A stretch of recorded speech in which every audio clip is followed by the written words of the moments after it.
Okay, so if you came here looking for information about how I'm building my Shopify shop, well, you're gonna have to wait. However, if you also came here for the possibility of how I am prepping ahead of my Shopify shop so that I can then share the Shopify shop with you, then you've come to the right place.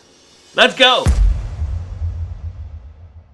What is going on, everybody? My name is Dave Connery, and I'm an artist designer based in Southern California, and I like to inspire people to design things, make things, and more importantly, sell things. Let's sell all the things. Now, last week, I talked to you guys about how I am starting a new Shopify shop, and I'm doing so in order to sell a bunch of design-oriented products like shirts, mugs, stickers right now, blankets, anything that can be printed from a direct to print or print on demand company like Printful, Printify, Printed Nothing, something, whatever. Doesn't matter what company, all that matters is if you can print it there, I can sell it on my shop. And I'm gonna talk about that whole process from beginning to end, or beginning until wherever I am at today. As I go, you're gonna go with me. But this time we're not gonna talk about Shopify so much. I know I said I was going to, but I wanted to delay that for just a little bit longer because in an interaction I had with actually my mom, who wants to follow along with this whole process,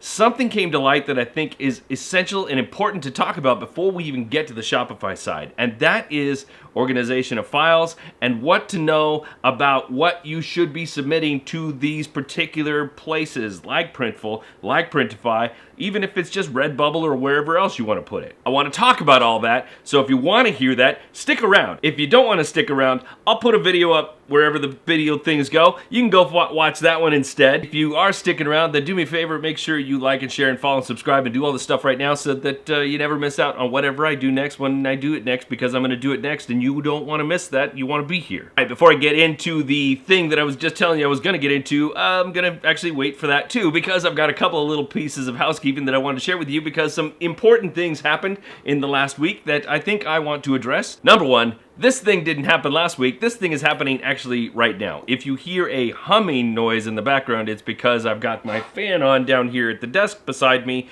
because it's freaking hot in the studio. What kind of weather are we having in California? I'm not complaining. It's pretty great, but it's freaking hot in the studio. Number two, let's talk about YouTube. Okay, so I've had a bunch of new subscribers come into the YouTube, so yes! Yes! First time in I don't even know how long, this channel is actually growing as I anticipated it was going to grow in the first place. I've gained like 100 some odd new followers in the last week, which is so rad. Now I know that I'm still a small ass little YouTuber, but still, I basically went up more than almost like 10% in 1 week. So that's rad. And if you were one of those people, thank you very much. I love you. Another thing on the YouTube front, part of this that I'm starting to discover is that YouTube doesn't tell me about all of the comments. I'm trying to be really good about responding to all the comments that come through to all of my videos, but I'm noticing that YouTube doesn't tell me about all of them. YouTube isn't telling me about all these, and so I have to actively go in and check the comments and reply to those people that I might have missed before. So if I missed your comment, I'm sorry.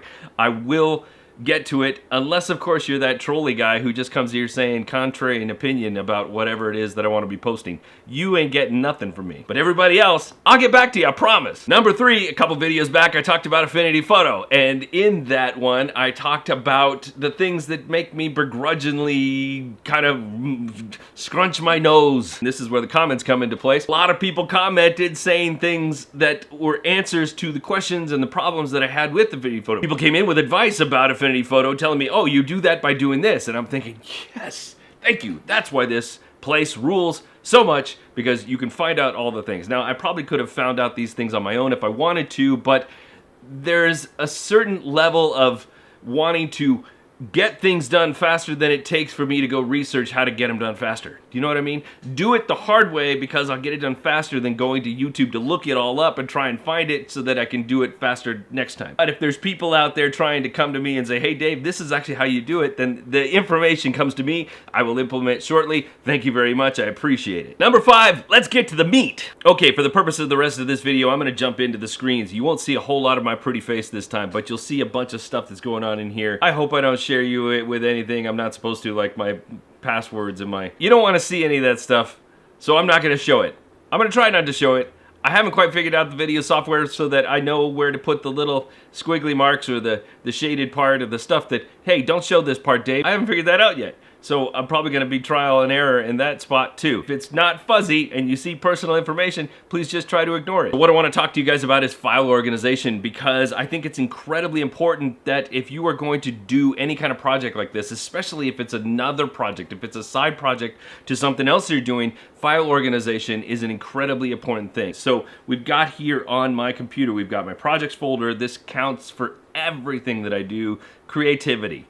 Anything creative, I do it here, it goes into this folder. Now there's a bunch of different things in here, stuff that I probably don't touch on a regular basis, and for the most part, it's pretty well organized. There's random folders once in a while, but for the most part, it's pretty organized. And so you can see here, I've got my art projects, I've got my design projects, I've got my client projects, which I don't do a lot, personal branding, experiments, business docs, website, art lessons, which is a podcast that I used to do, my videos.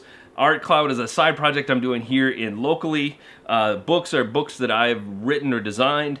Archive projects and stock graphics, things that I use in my work because I've just established a bunch of stuff over time, like fonts and stock images and whatnot. Long Beach Judo is a side project that I do for my local judo dojo because I'm a judo player and it's a nonprofit and I do fun things for them. Now, getting into the design projects, you see I go deeper in, and so I've got some designs here. I've got posters, I got clothing, I got mugs, I got patches and buttons, stickers, KDP books, which is something I'm also going to be diving into more as time goes on. Home goods, which is like pillows and mugs and stuff like that. And Heavy Stoke, which is the new project. I have everything organized, and you can see I have this number program going on so that I know that everything stays where it's put. Because sometimes you might, if you just leave a file folder that maybe starts with an H and it's more important than something that starts with an A, but it ends up being below the one that's an A because of alphabetical reasons, well, then that doesn't really help you. Have it organized this way that it's Section 2, Design Projects, Division 1, Volume 1, Volume 2, Volume 3. And volume is just a random word I'm using, so don't get too wrapped up in that. This is how I get organized, and so then I dive in deeper. Now I've got it organized by year. Things I did last year, things I did the year before.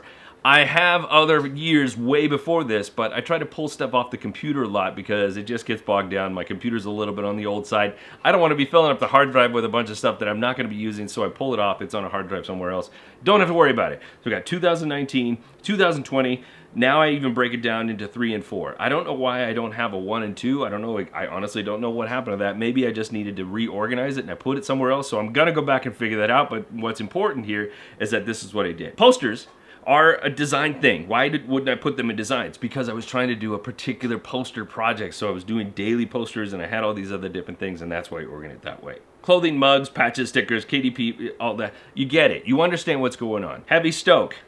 Branding, designs, social media. If I ever make like specific videos or other different things that go into this, then I'm going to put it there. Why is this important? Quite simply put, as insane as I might be with my organizational skills at times, it helps me stay focused. It helps me stay efficient with the work. The more organized I can stay here, the more streamlined I can be with this, and not be super like ultra organized, like where you have like folders and folders and folders and folders and folders and folders and folders and folders and folders and folders. Don't need that. I just need enough to keep myself efficient to know where everything's at. If I'm working on a particular project, oh, I need to work on Heavy Stoke, I've got that here. I need to work on judo stuff, it's got that here. I need to work on client stuff, I've got that here.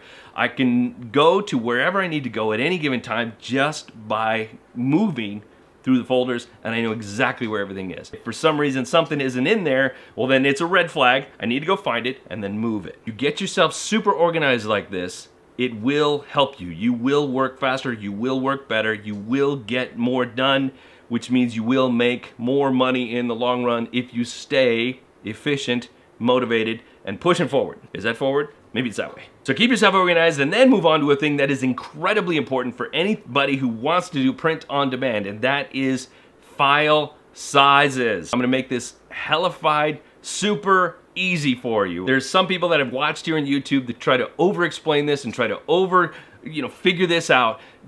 Trust me when I tell you, you really just need to focus on one thing, and that is pixel aspect ratio. What do I mean by that? Really pretty simple. What are the dimensions of your document? What is the width? What is the height? What are those dimensions? That's your pixel aspect ratio. Is it really super tiny, like 800 by 600? Is it square for Instagram, like 2048 by 2048? Is it super mega huge for something like Redbubble, where you're trying to design a king size bedspread and it has to be something like 8600 pixels by 11 million pixels? Not really 11 million pixels, but still it has to be pretty big. It's incredibly important for you to understand these dimensions so that when you go to design something, you're saying, okay, I'm designing for something that is going to be as gigantic as this, and if I need to, I can size it down to be as small, gigantic as this. We're gonna jump into Printful, and I'm gonna make this super quick and easy for you guys, just so you understand how to find the dimensions you need for any particular product. So we're gonna start with t-shirts.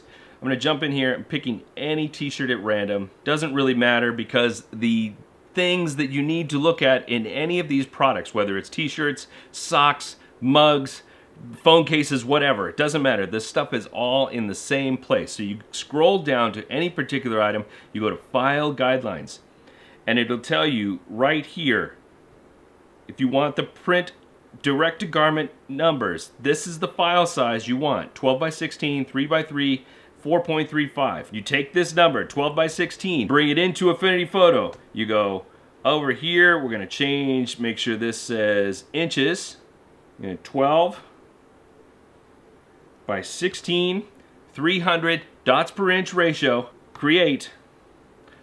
If you design to this file, it will fit neatly onto that t-shirt. Now here's the thing, I can switch this down to 72 DPI, which is web-based or monitor screen-based.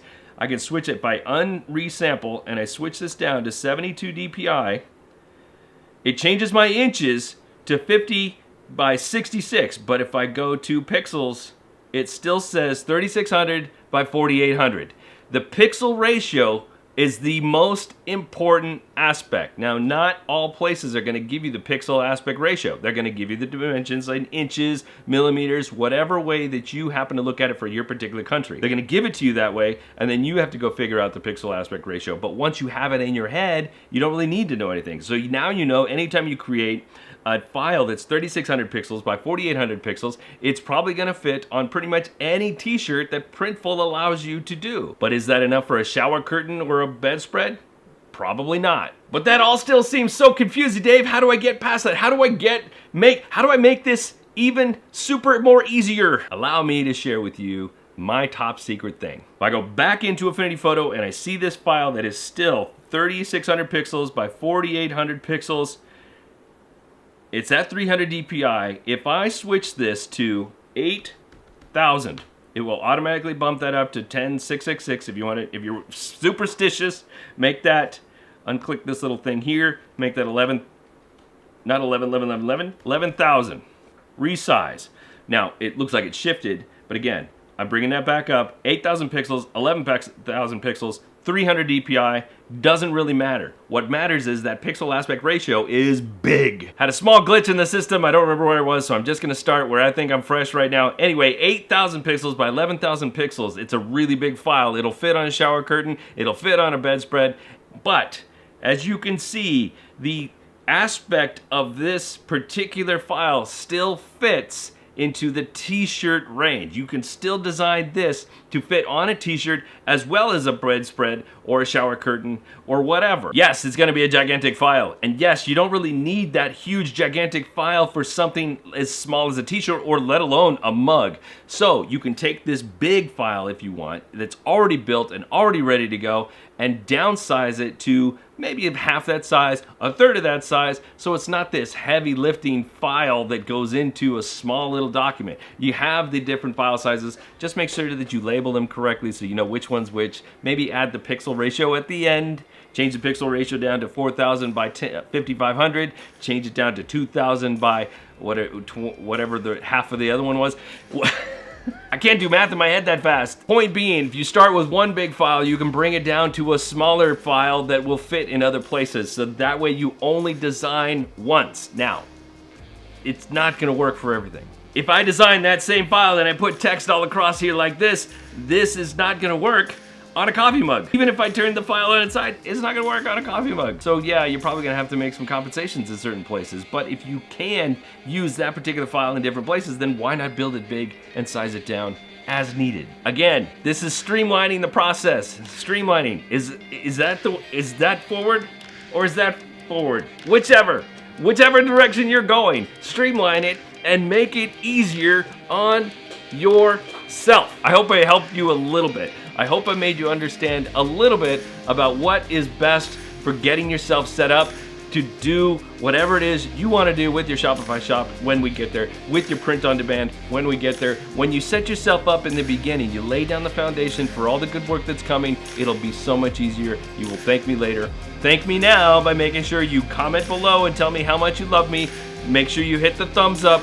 Make sure you share it with your homies. Make sure you subscribe to the channel if you haven't done so. And make sure you hit that bell thing down there so that you make sure you never, ever, ever miss anything like I missed the comments earlier on. And I will probably try to do not any more of that. I need a tall glass of water right about now. That fan is not cutting it. You're fired. All right, folks, that's it. I'm out. I appreciate you. Thank you very much. And again, it's all the new people. You are amazing. I love you. And yeah, I can't express that enough. I mean, it really is tremendous, and I'm just blown away by the love and support. I can't wait to get to 1,000 followers finally, after I don't know how many freaking years. 1,000 followers, and then I can give the middle finger to YouTube for taking away my AdSense. I can get it back and start earning pennies on the dollar again. I think I have something like maybe 43 cents in my AdSense account from before, but all those crazy amounts of views. But I know with all the new people, you're gonna help me with that, right? All right, I'm done. All right, guys, remember, be good today, be better tomorrow. See ya. Wrote this note, and I did it with this pen, and it's really stinky, and I think I might be catching a contact buzz.